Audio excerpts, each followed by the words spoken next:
Okay, I've been working on some Dresden plates and I was going to do this in a live session, but I think it's easier to record this and share it rather than me trying to do it live. So you know that I did a test block for this Dresden and I wasn't super happy about the stitching that I used on the center. Other than that, I liked it, but also I was using some darker fabrics like this one on the dark background and they kind of disappeared. So I've got light background and I chose darker colorways of the Birdie collection to go on the light backgrounds. And then for the dark background, I tried my best to stick with the lighter colors so that they still pop and they didn't get lost in the background. So I made those adjustments. I'm thinking I'll do something like this where I'm putting 4 of them together to make a really fun cushion or something. I would go and make a bigger quilt, but I don't have time. I've got so many quilts that I want to make. So a cushion is always a good option if you want a quick make, right? So my first step is to cut centers. I'm going to show you a really cool tool that I got a few years ago, quite a few years ago. These are my little centers that I've already cut out. And they're all measuring 3.5 inches. So I've accounted for the seam allowance. Okay, so I've accounted for the seam allowance because I want these to have a finished edge. And I've got some fabric here. You can see I've already decimated this poor piece of fabric, but let's choose, I don't know, we could choose this cute, maybe this little star or this one. Let's cut this one out and make that sort of the center, okay? So a long time ago on a website that I don't even remember what it's called, it doesn't exist anymore. It was one of those sites where the more people who put an order in, the more the price would go down on the product. This is by TrueCut, and this company does still exist. I saw them at Quilt Market last year. They make lots of rotary cutters and mats and cool tools. This is a circle cutter, and what you do is you take the dial, you can loosen it up and adjust it to the diameter of the circle that you want. It goes all the way up to 12.5 inches. I don't remember what I paid for this, but I don't think it was too cheap, but you know what? I have used it quite a bit in the last few years, especially. So now I just want to adjust it to 3.5 inches. So you just tighten this up. And then on this, the back side, the bottom side, there's a little pin. So you can pin it into place once you find your center. Okay, and then this part, this is the little tiny rotary blade in here. Here's the tiny cover that comes off. This is one of those, don't misplace it. So I'm gonna set it off camera over there. There's a little blade in here. I haven't replaced this because I haven't used it that much. I don't even know where you would get these. I guess I could reach out to TrueCut and ask them. Maybe they have replacement blades. In any case, that clips into place. I've got it set to 3.5 inches. This is my center. I want to have this roughly in the center. I'm not too worried about it, but I'll kind of eyeball it. Set that down. Because I can see through the ruler, I can see enough that the points are sticking out of that little star shape. So now I just push down this center, it locks it into place. Then I push this down. You can hear the rotary doing its thing. Set that aside. I don't know, let's see. Oh yeah, there's one little, there. And there I've got my circle, which is awesome. So you can see I did a whole bunch of those already, so I'll have a hard time deciding which ones are going to be the centers, but that's that cool tool. And then the next step will be to cut out some Steam-A-Seam fusible, leaving 1/4 inch seam allowance all the way around here. So it'll be smaller, it'll be 3-inch circular Steam-A-Seam. This is exciting. I only need 4 of these and I don't know which ones to choose. I think the happy face has to be in there somewhere, right? Definitely. Okay, here we go. Next step, the Steam-A-Seam.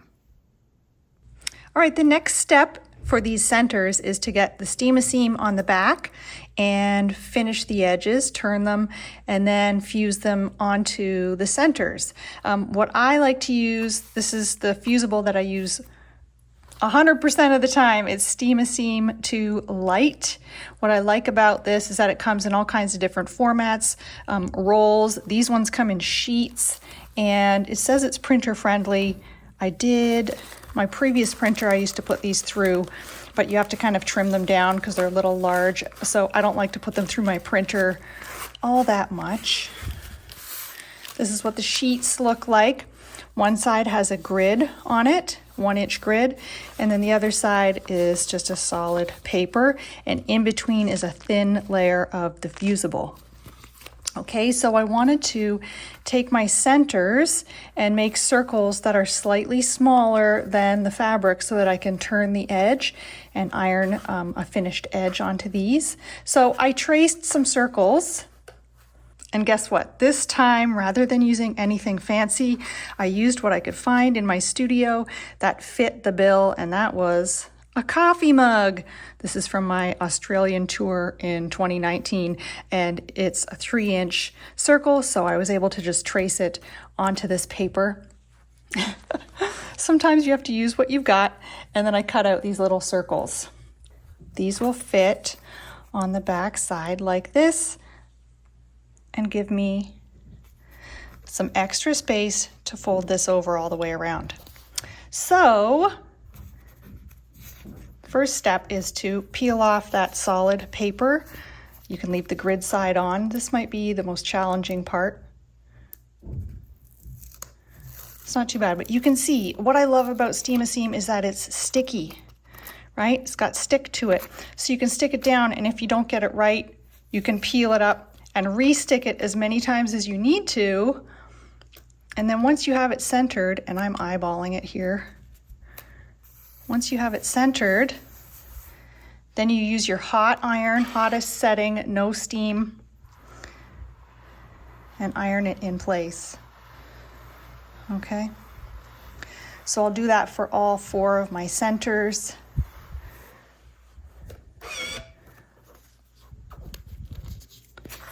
Next one, again, peel away. Sometimes the sticky side sticks to the wrong side, so you just hold the sticky side down, peel, stick, iron.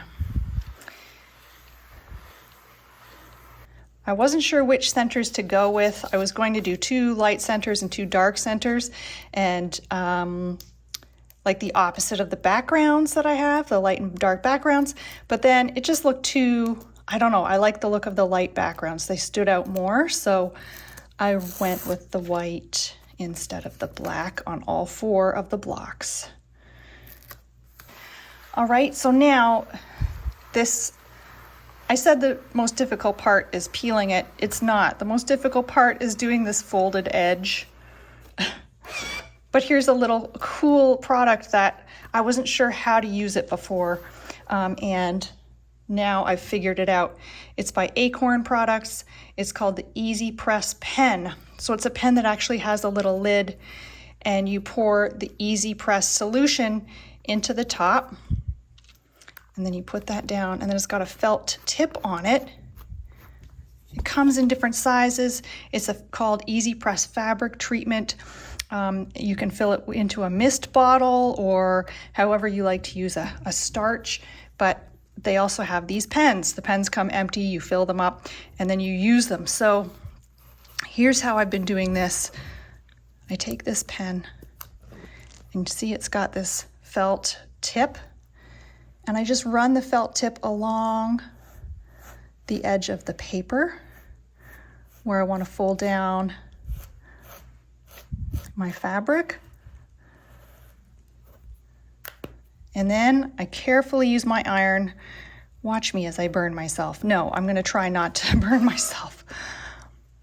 But it really does make a very crisp line all the way around. See? See how crisp that is? And it's not it stays folded over like it's good. So this is where I've tried to do this before without any kind of starch, and it really wasn't working for me. If you need more, you just push down and see more comes out. And you just need the tiniest amount too, and it's enough. Okay, so that's how I'm doing these circles with this finished edge. It's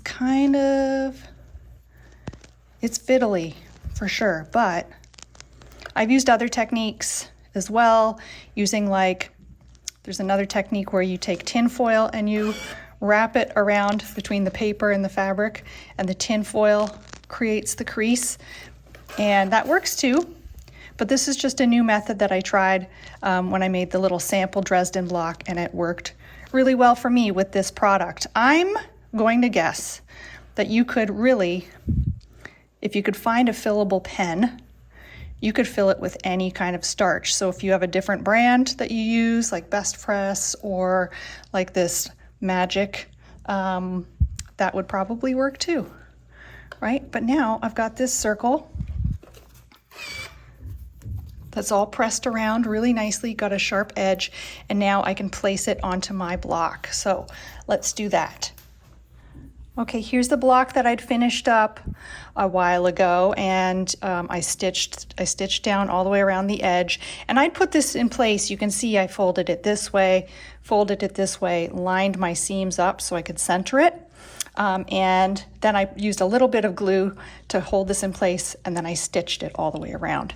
So now I want to add this to the center like this, and first I might just go in, do a quick little thread trimming, because whatever gets stuck under there is stuck under there for good. Okay, use your little clippers, get all the little loose bits out. Now we've got this that's finished, and we're going to just unfold this carefully, and you peel the other piece of paper off, and what you're left with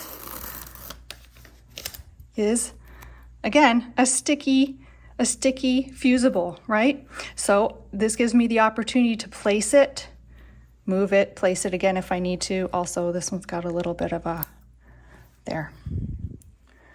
So I can take this, get it placed just right before I commit and iron it into place. And honestly, I'm eyeballing it, but also you could like fold it and fold it this way. Now I've got some little registration marks to kind of get everything lined up. That looks good, I think, right? And then I'm just gonna press it into place. It will stick there temporarily. So if I don't like the placement, I can peel it up again. But if I'm happy with it, take my iron again, no steam, and fuse it down into place. All right. So that's going to stick everything in place. But because you folded that edge over, the edge itself won't be fused down, right? It fuses this center, but not this 1/4 inch seam allowance. So that's where I'm going to want to stitch somehow. And a lot of you did provide me with feedback on how I should finish this one, because I did like a tight, almost like embroidery stitch almost, right? Like a applique type thick stitch, and I did not care for it. So I don't know, with this one, maybe I'll just, I don't know, maybe I'll repeat using this variegated light pink and just go all the way around, or maybe I'll use like a thicker thread in a fun color. I've got this pretty, I think this is Tootie. No, this is Fruity. Fruity by Wonderfil. This one's a 12 weight, so it is a little bit thicker. I wish I had it in this color because I really love this one, but this one is a finer thread. This one is 50 weight. This is the one that I used around the edges. So maybe I would just use this and just do a straight stitch all the way around, but it'd be kind of nice to do it in the thicker thread. I'll see what I've got hiding in my my very unorganized thread box, and I'll see if I could do just a nice little like straight stitch all the way around. I don't know, we'll see. This is as far as I'm going today. I'll share the finished project with you once I get it done, but I hope you enjoyed that circle center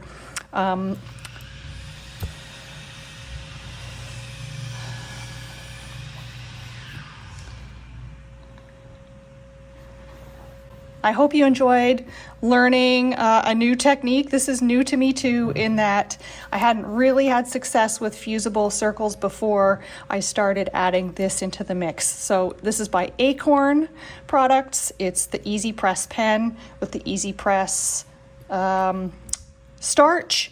Acorn is a Canadian product, but I'm sure you could find it in the States too. And if you can't, I don't know, I would recommend something like Magic Starch, because that one works quite well too. Give me your suggestions. How do you like to do circle centers, applique circles with finished edges? What's your little secret? Okay, take care. Bye.